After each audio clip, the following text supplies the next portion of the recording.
بسم الله الرحمن الرحيم.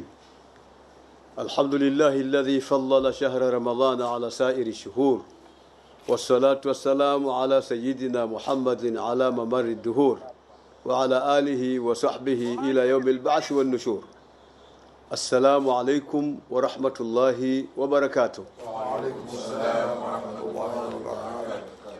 Ndugu Waislamu, nachukua nafasi hii kuwatangazia Waislamu wote nchini kuwa nimepokea taarifa za muandamo wa mwezi wa Ramadhani kutoka katika maeneo mbalimbali nchini, lakini pia kutoka katika nchi jirani ya Kenya, maeneo ya Lamu na wenzetu wa Zanzibar, vile vile ofisi ya Mufti Zanzibar. Nimepokea taarifa kuandama kwa mwezi.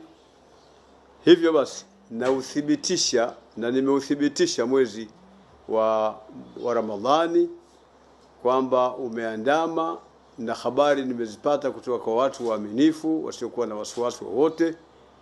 Hivyo basi kesho tarehe 19 insha Allahu Taala, mwezi huu wa pili mwaka 2026 itakuwa ni mwezi mosi Ramadhani, na watakia basi Waislamu wote nchini khairi ya funga ya mwezi wa Ramadhani mtukufu, na Mwenyezi Mungu atujalie taufiki ya kufunga kwa khairi na kwa baraka na kuweza kutimiza yote yanayotakiwa kuyafanya katika mwezi wa Ramadhani.